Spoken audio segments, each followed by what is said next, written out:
Get out of our town. They shamed Obese girl. Mountain Man said, she leaves, I burn this place down. The autumn sun hung low over Clearwater Ridge, Montana Territory, 1817. The small frontier town nestled between pine-covered mountains had grown from nothing 5 years prior, just 43 buildings now, including a mercantile, blacksmith, church, and saloon.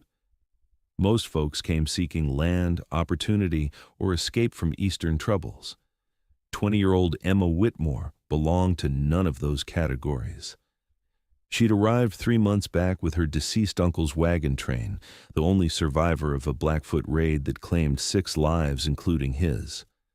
The townspeople took her in reluctantly, their Christian charity measured in tight smiles and whispered judgments. Emma's size made her impossible to ignore. At nearly 300 pounds, she moved through Clearwater Ridge like a ship through shallow waters, carefully aware that every step drew eyes. The women pursed their lips when she passed. The men looked away or snickered.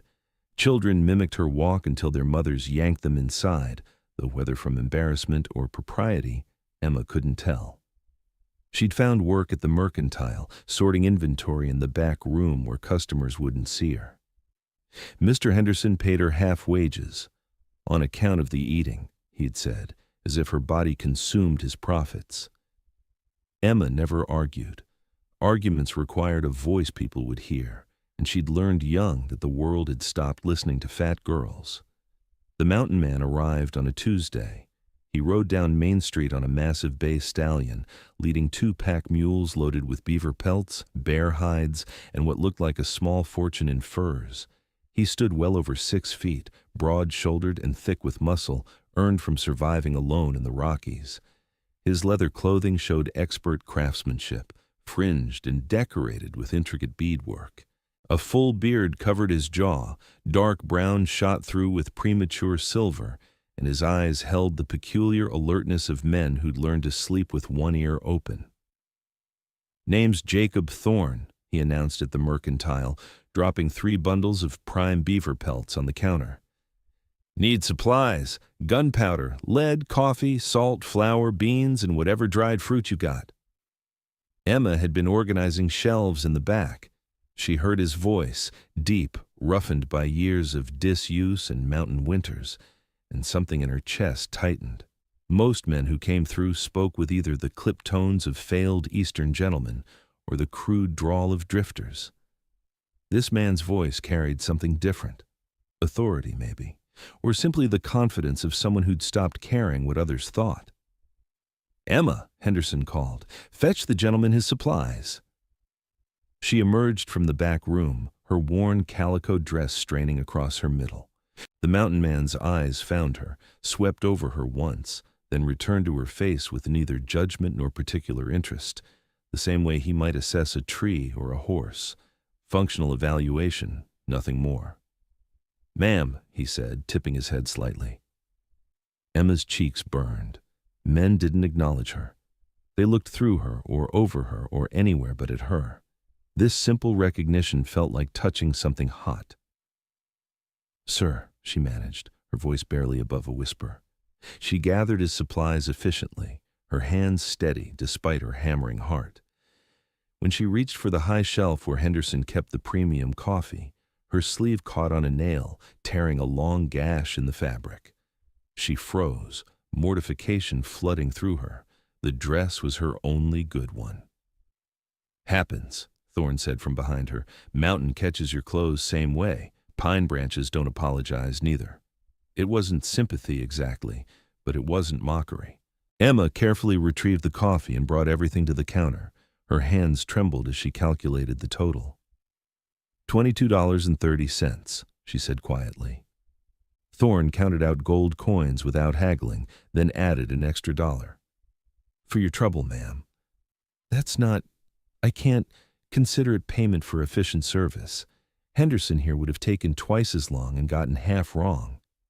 He gathered his purchases. "I'll be camping at Widow's Creek for the season. If you need anything, that's where I'll be." The statement hung in the air, strange and purposeful. Emma couldn't fathom why a mountain man would tell her, of all people, where to find him. Henderson's eyebrows rose nearly to his hairline. After Thorne left, Henderson rounded on her. "What did you do?" "Nothing. I just gathered his supplies. Men like that don't talk to women like you unless you've done something to encourage it. Keep your distance, Emma. I won't have you ruining my mercantile's reputation." Emma bit her lip hard enough to taste blood. She returned to the back room and worked until her hands ached, trying to ignore the hollow feeling in her chest. Over the next 2 weeks, Thorne became a fixture in Clearwater Ridge. He sold his furs for exceptional prices. His work was among the finest anyone had seen, and purchased supplies regularly. He took a room at the boarding house, but spent most daylight hours at the edge of town, working on what appeared to be a permanent camp structure. He spoke little, drank less, and had a way of looking at people that made them uncomfortable. Not threatening exactly, but measuring. Like he could see through their Sunday clothes to whatever truth they were hiding. He came to the mercantile 4 more times. Each time he waited until Emma was available, refusing Henderson's attempts to serve him directly. This caused talk, naturally. Frontier towns ran on gossip like mills ran on water. "That mountain man's got peculiar taste," Mrs. Crawford announced loudly enough for Emma to hear while she swept the mercantile floor. "Suppose when you live alone with animals long enough, your standards drop."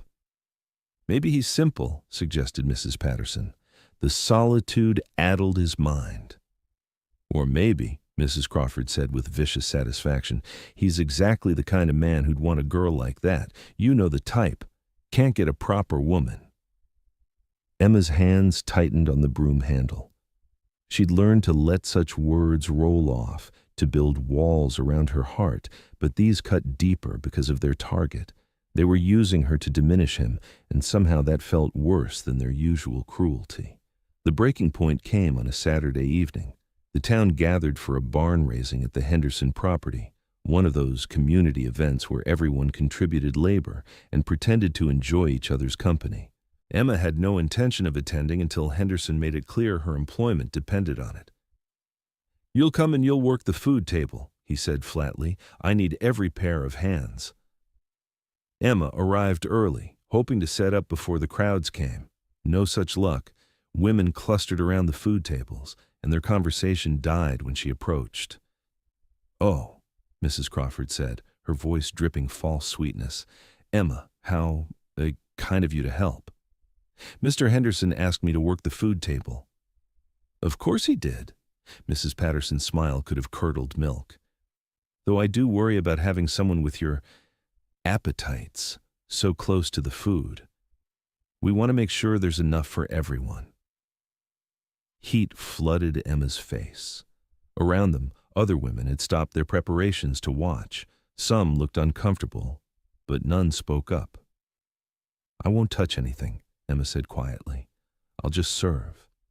"See that you don't," Mrs. Crawford said. She turned to Mrs. Patterson, deliberately loud. "Did you see that mountain man's been coming to town? Thorne, I think his name is. Strange fellow. Always requesting that Emma help him at the mercantile. Makes you wonder what sort of arrangement they have." "Margaret," one of the younger women said uncertainly. "That's unkind." "Unkind?" Mrs. Crawford's eyes glittered. "I'm concerned for the town's moral character. We don't need that sort here. Bad enough we took her in out of charity, but now she's attracting the wrong element, mountain savages and Lord knows what else." Emma's vision blurred. She'd endured years of casual cruelty, but something about this public humiliation, the way they spoke about her as if she weren't standing right there, cracked something deep inside. "I haven't done anything wrong," she said, her voice stronger than she felt. "Mr. Thorne's been nothing but respectful." "Respectful?" Mrs. Patterson laughed. "Dear girl, men like that aren't respectful. They're desperate. And you do well to remember that before you embarrass yourself further." "That's enough." The voice cut through the gathering like a knife through butter. Jacob Thorne stood 20 feet away, his arms full of lumber for the barn raising. How long he'd been there, Emma couldn't say, but his expression suggested he'd heard plenty. He dropped the lumber with a deliberate crash that made everyone jump. "Mr. Thorne," Mrs. Crawford recovered quickly, her voice sugary. "We were just— I heard what you were just." Thorne walked forward slowly, and despite his lack of visible aggression, people instinctively stepped back. "You were bullying a young woman who's done nothing but work hard and mind her business, and you were running your mouths about things you don't understand." "Now see here," Mr. Henderson hurried over, his face red. "This is a private gathering." "And I was invited to help raise your barn," Thorne said evenly. "But I'm reconsidering my participation. Seems like this town's got a rot problem that's got nothing to do with wood." "How dare you!" Mrs. Crawford sputtered. "We took that girl in out of Christian charity." "Christian charity?" Thorne's laugh held no humor. "That what you call it? I've seen more Christian charity from a wolverine guarding its kill. At least the wolverine's honest about what it's doing." A crowd had gathered now, drawn by the confrontation. Emma wanted to disappear into the earth. This was worse than anything, being defended, being the center of attention, being the cause of conflict. "Mr. Thorne, please," she whispered. "It's fine, I'm used to it." He turned to her and the anger in his eyes softened slightly. "That's the problem, ma'am. You shouldn't have to be." "This is outrageous," Henderson declared. "Emma, you're dismissed. Go home. And Mr. Thorne, if you can't be civil, civil." Thorne's voice rose. "You want to talk about civil? Let me tell you about civil. Civil is treating people with basic human decency regardless of what they look like. Civil is not tormenting someone because they don't fit your narrow idea of acceptable. Civil is minding your own damn business instead of tearing down a young woman who's trying to survive in a world that's already hard enough." "She's fat!" Mrs. Crawford burst out, as if this explained everything. "She's unseemly and inappropriate, and we have standards." "Standards?" Thorne's voice went deadly quiet. "Your standards. Let me tell you what I've seen in 10 years in these mountains. I've seen men freeze to death because they were too proud to build proper shelter. I've seen families starve because the father was too lazy to hunt properly. I've seen folks abandon children, steal from the dying, and commit every sort of cruelty you can imagine." He paused, letting his words sink in. "And in all that time, you know what I've never seen? I've never seen someone's weight determine their worth. That's a special kind of stupidity unique to so-called civilized folks. You judge a person by their character, their work, their loyalty. This girl's got more character in her little finger than this whole town's got collectively." "You barely know her," Mrs. Patterson protested.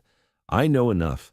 I know she works hard. I know she's efficient and honest. I know she doesn't complain despite having every reason to. And I know that every single one of you should be ashamed of yourselves." Mr. Henderson drew himself up. "Mr. Thorne, I think it's best if you leave. Now." "Oh, I'll leave," Thorne said. "But understand this. Miss Emma leaves with me, or this town's going to have a problem." The crowd murmured. Emma's heart stopped. "You can't be serious," Henderson said. "Serious as a grizzly in spring. You want to keep treating her like trash? Fine. But she won't be here to witness it.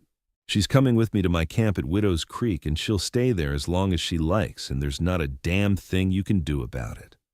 "That's kidnapping," Mrs. Crawford shrieked. "It's offering refuge to someone being persecuted," Thorne corrected. "There's a difference. Miss Emma's a grown woman. She can make her own choice." He turned to her, his voice gentling. "Ma'am, I'm offering you a place to stay. No obligations, no expectations, just a safe place away from these poisonous people. You don't have to decide now, but the offer stands." Emma's mind reeled. Leave town? Go live in the wilderness with a mountain man she barely knew? It was insane. It was dangerous. It was possibly the stupidest thing she could do. It was also the first time in her entire life someone had stood up for her. "I don't want to cause trouble," she heard herself say. "Trouble's already here," Thorne said. "You're just choosing whether to keep suffering it or do something different. Your choice, ma'am. Always your choice." "Emma," Henderson said warningly, "if you walk away from this town, Don't expect to come back. I won't have you working at my mercantile after this." Something inside Emma snapped. Maybe it was years of accumulated hurt. Maybe it was the way Thorne stood there, solid and unmovable, making space for her to exist. Maybe it was simply that she'd reached her limit. "I choose to go," she said clearly. "I'll collect my things and meet you at Widow's Creek." The crowd erupted in scandalized gasps and furious whispers. Mrs. Crawford actually clutched her chest as if having palpitations. Henderson's face turned purple. "You'll regret this," he shouted. "Both of you, this town won't forget." Thorne smiled, and it wasn't a pleasant expression. "I'm counting on that. And here's something else for you to remember. If any of you come out to my camp looking to cause trouble, if you harass Miss Emma or spread your poison beyond these town limits, you'll answer to me. And I promise you, that's not a conversation you want to have." He offered Emma his arm like she was a lady at a ball. She took it, her legs shaking, and together they walked through the parted crowd. Behind them, the whispers rose like a storm, but for the first time Emma could remember, she didn't care. At her small rented room above the mercantile, Emma packed her few possessions, 3 dresses, undergarments, her mother's Bible, a few personal items. The room's owner, Mr. Henderson's sister, stood in the doorway with crossed arms. "You're making a mistake," she said coldly. "He'll use you and abandon you. That's what men like that do." "Maybe," Emma said, folding her dresses carefully. "But it'll still be better than here." The ride to Widow's Creek took 3 hours. Thorne had brought an extra horse. A gentle mare, he said, good for someone not used to riding. Emma's size made mounting difficult, but Thorne helped without comment or judgment, treating it as simply a practical matter. The wilderness opened up around them as they left Clearwater Ridge behind. Pine forests thick with shadows, meadows dotted with late-season wildflowers, streams running clear and cold from the mountains. The air tasted different out here, cleaner, sharper, free from the weight of judgment. "You don't have to explain yourself," Thorne said after a long silence. "But if you want to talk, I'm listening." Emma surprised herself by talking. Words poured out, her childhood in Philadelphia, her mother's death, her father's remarriage to a woman who viewed Emma's size as a personal affront, the years of small cruelties and large abandonments, her uncle's offer to bring her west, and his death before they could build a new life together. Thorne listened without interrupting, his eyes on the trail ahead. When she finished, he was quiet for a long moment. "People are strange creatures," he finally said.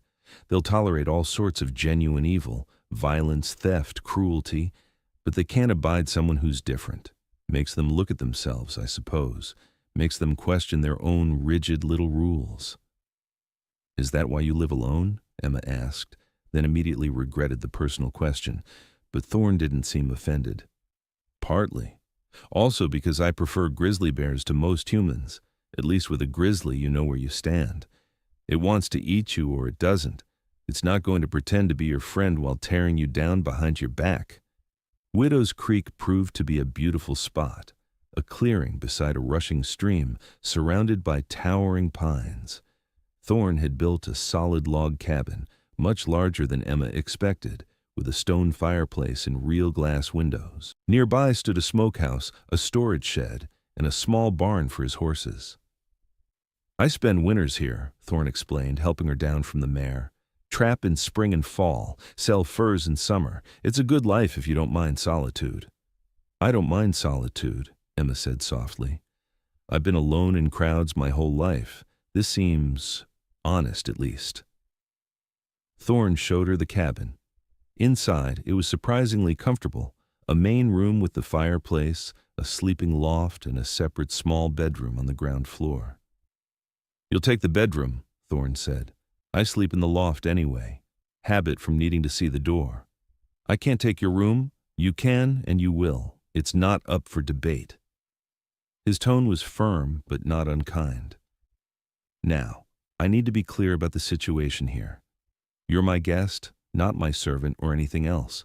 You eat when you're hungry, sleep when you're tired, and occupy yourself however you like. If you want to help around the place, that's appreciated but not required.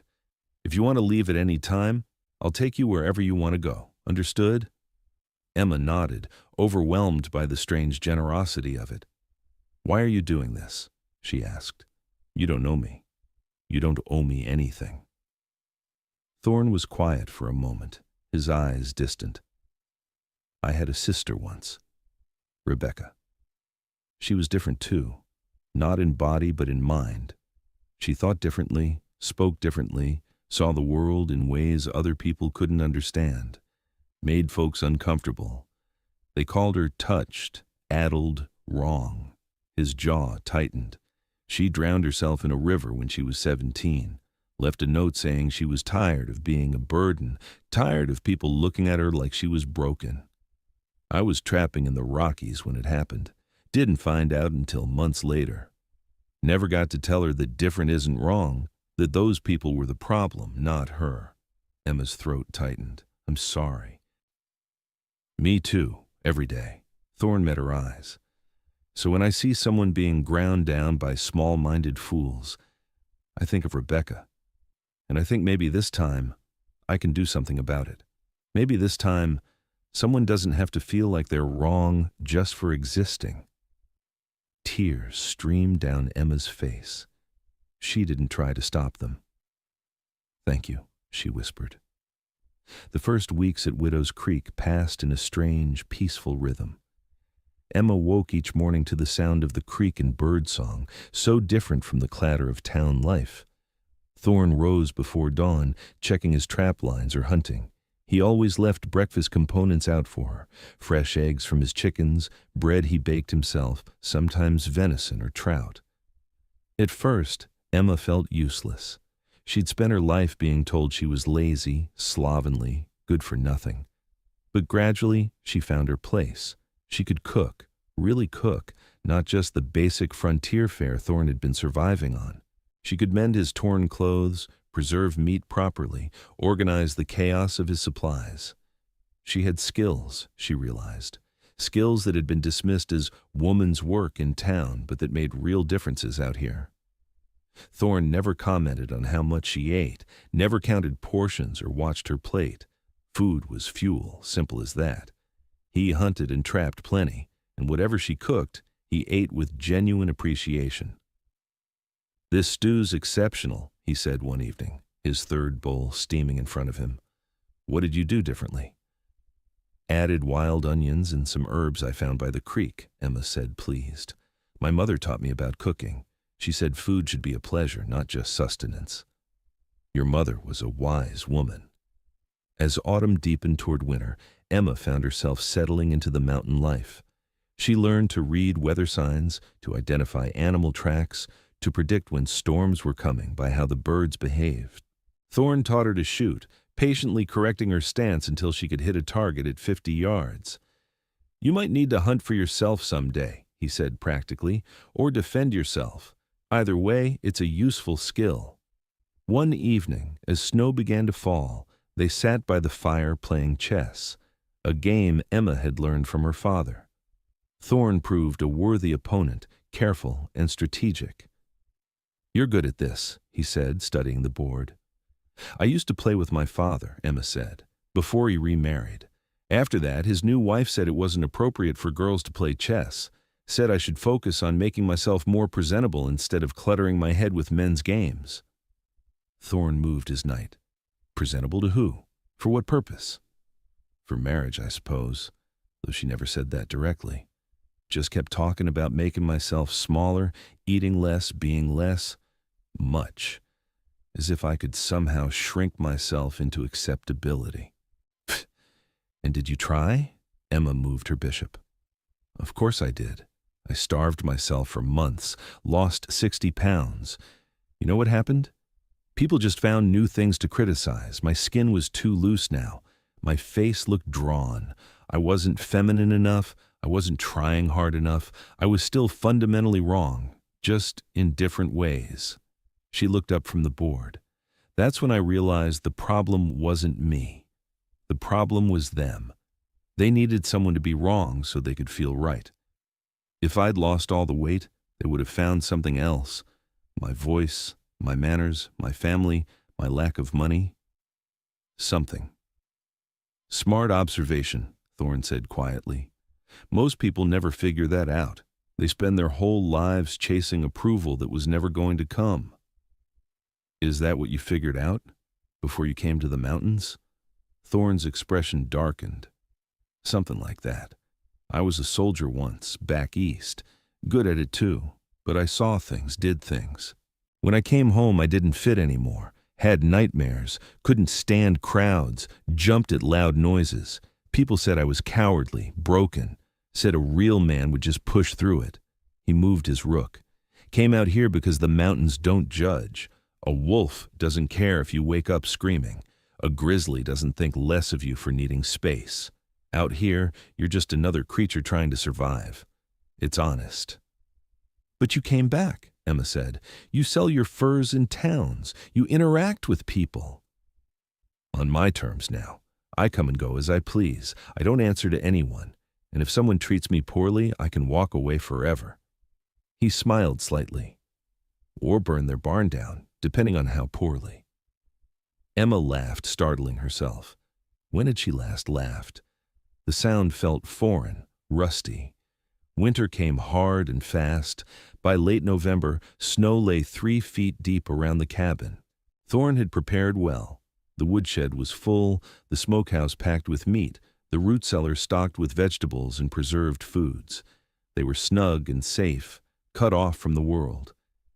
Emma found she didn't mind the isolation. In town, isolation had felt like punishment. Here, it felt like freedom. No eyes judging her every movement, no whispers following her down the street. Just the quiet rhythm of days, the crackle of fire, the howl of wind. She and Thorne fell into an easy companionship.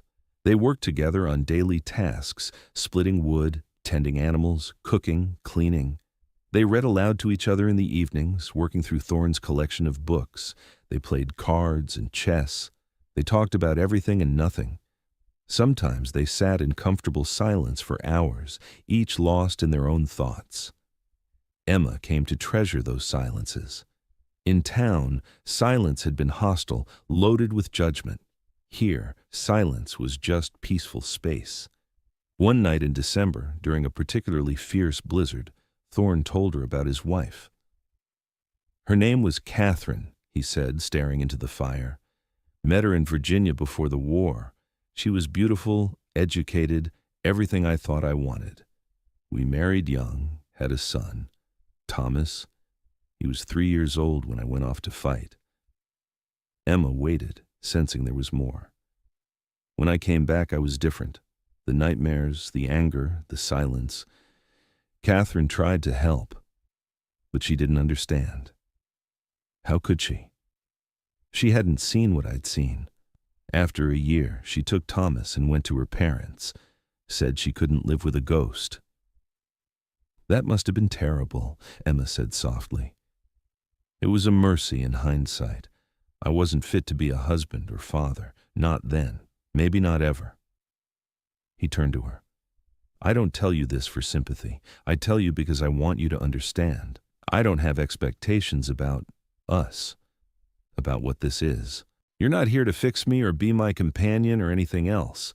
You're just here because you deserve a place to be yourself. What if I want to be more than just here? Emma asked quietly. Thorne looked at her steadily. Then we talk about it honestly. But Emma, understand, I'm not a prize. I'm a broken man living in the woods because I can't handle normal society. You deserve better than that. What if I get to decide what I deserve? Emma asked. What if I'm tired of other people telling me what I should want or what I'm worth? Something flickered in Thorne's eyes. Then I suppose we're both figuring out how to live on our own terms. Spring came slowly to the mountains. Snow melted in fits and starts, revealing muddy ground and new green growth. Thorne began checking his trap lines again, venturing out for days at a time. Emma found she missed him during these absences, missed his presence, his quiet competence, the way he made her feel seen. One morning in April, riders approached the cabin. Emma spotted them from the window. 4 men from Clearwater Ridge, including Mr. Henderson and the sheriff. Her heart hammered. Thorne was 2 days gone on his trap line. She was alone. She grabbed the rifle Thorne had taught her to shoot and stood in the doorway, the weapon held steady despite her shaking hands. "Miss Emma," Sheriff Morrison called, stopping his horse 50 feet out. "We need to talk." "About what?" "About your situation here. Folks in town are concerned. Living alone with a man, unmarried, no proper supervision, it's not decent." "I'm not living in town anymore," Emma said clearly. "What I do is my own business." "Now, Emma," Henderson said in that patronizing tone she'd learned to hate, "we're trying to help you. That mountain man's taken advantage of you. We're prepared to offer you work back in town, proper housing." "I don't want your work or your housing. I want to be left alone." "You're not thinking clearly," Mrs. Crawford's husband said. "No woman would choose this life over civilization unless she'd been coerced or corrupted." "I chose this life because in civilization, people like you made every day miserable," Emma interrupted. "Here, I'm happy. I'm safe. I'm treated like a human being. So you can take your concern and ride back to town." "We could compel you," the sheriff said quietly. "You're not married to Thorne. You have no legal protection." "Touch me and he'll kill you," Emma said flatly. "He's promised that, and he's a man of his word. Is your civic duty worth dying for?" The men exchanged glances. They knew Thorne's reputation, knew he'd survived a decade in the mountains, knew he was dangerous when provoked. "This is improper," Henderson blustered. "Then don't look," Emma said. "Close your eyes, ride back to town, and pretend I don't exist. That's what you wanted anyway." They left, but their visit shook Emma. When Thorne returned that evening, she told him what had happened. "They'll be back," he said grimly. "Maybe not those specific men, but someone. Your choice, Emma. We can make this official, marry before a traveling preacher, give them no legal ground to stand on. Or I can take you somewhere else, help you start over in a different town where no one knows you." "Or," Emma prompted, "or we stay exactly as we are and dare them to do something about it." He smiled slightly. "I'm comfortable with any option. It's your life." Emma thought about Philadelphia, about Clearwater Ridge, about all the places she'd tried to make herself smaller, quieter, more acceptable. She thought about the past 6 months at Widow's Creek, the peace, the purpose, the strange joy of being herself without apology. She thought about Thorne, who'd become her friend, her defender, her partner in building this life, who looked at her like she was a person, not a problem, who made space for her to exist without conditions. "I want to stay," she said, "and I want to make it official, not because of them, but because of us, because I love you, Jacob Thorne, because you're the first person who ever made me feel like I was enough." Thorne's expression softened. "You sure?" "I'm not an easy man. I've got demons, Emma, nightmares and silences and ways I'll probably never be normal." "I don't want normal," Emma said. "Normal's overrated. I want real. I want honest. I want you." He crossed the space between them and took her hands. "Then yes, let's make it official. Let's build this life together and let the whole world choke on their judgment." They married 3 weeks later, when a traveling Methodist preacher passed through on his circuit. The ceremony took place beside Widow's Creek, with spring flowers blooming wild and no guests but the mountains and sky. "Do you, Jacob Thorne, take this woman as your lawfully wedded wife?" the preacher asked. "I do," Thorne said firmly, his eyes on Emma's. "And do you, Emma Whitmore, take this man as your lawfully wedded husband?"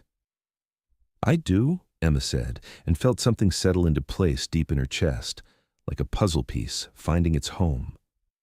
They honeymooned by staying exactly where they were, living the life they had already built. But something had shifted. The uncertainty was gone, replaced by commitment. They were choosing each other every day in 100 small ways. Emma continued learning mountain skills. She became an excellent shot, could dress a deer efficiently, knew how to preserve food and prepare medicines from wild plants. She started writing stories about their life, filling journals with observations and adventures. Thorn taught her to trap, though she preferred hunting, the clean honesty of it compared to trapping's patient waiting. Together they explored the mountains, discovering hidden valleys and secret meadows. He showed her places he'd never shown anyone, trusting her with his sanctuary. One summer evening, nearly a year after they'd met, they sat on the cabin porch watching sunset paint the mountains gold and crimson. Emma had filled out more in the past year, not from carelessness, but from health, from regular meals and peace of mind. Her face had lost its hunted look, and she moved with confidence now. "Do you ever regret it?" Thorn asked. "Leaving town, choosing this life?" Emma considered the question seriously. "Sometimes I miss having other women to talk to. Sometimes I think about what my mother would say if she could see me now. But regret? No. This is the first time I've ever felt free. Even with all the hardship, the isolation, the work. The work gives me purpose, the isolation is peace, and the hardship is just life, Jacob. Life's hard everywhere. At least here, the hardships are honest ones, weather and wild animals and the challenges of survival. Not the manufactured cruelties of people who need someone to look down on." Thorn took her hand. "You're stronger than I am. You know that? I ran from society because it hurt me. You're choosing wilderness on your own terms. That's courage. Or stubbornness," Emma said with a smile. "Sometimes it's hard to tell the difference." 2 years after leaving Clearwater Ridge, Emma was pregnant. The discovery filled her with equal parts joy and terror. Mountain life was hard enough without adding childbirth to the mix, far from any doctor or midwife. But Thorn revealed unexpected knowledge. "I helped deliver my son," he said, "and I've midwifed plenty of animals. Same basic principles apply. We'll manage."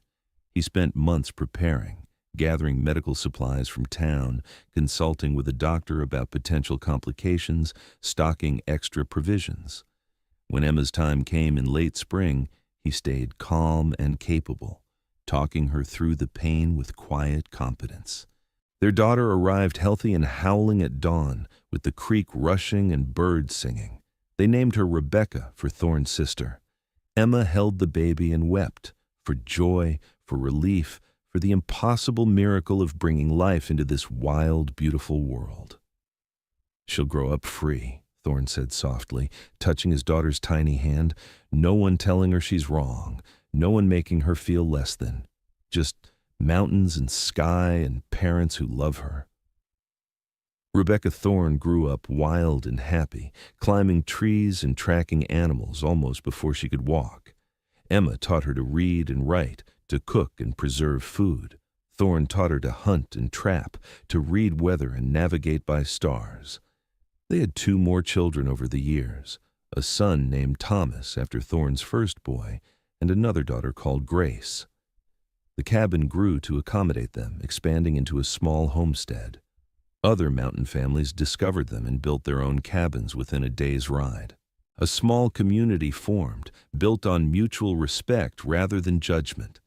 Sometimes, travelers from Clearwater Ridge passed through, drawn by rumors of the mountain man and his family. They always looked surprised to find a thriving household, healthy children, and a woman who moved with confidence and purpose. Emma never returned to Clearwater Ridge. She heard it eventually faded, as many frontier towns did when the fur trade moved on. She felt nothing about its passing, no vindication, no satisfaction.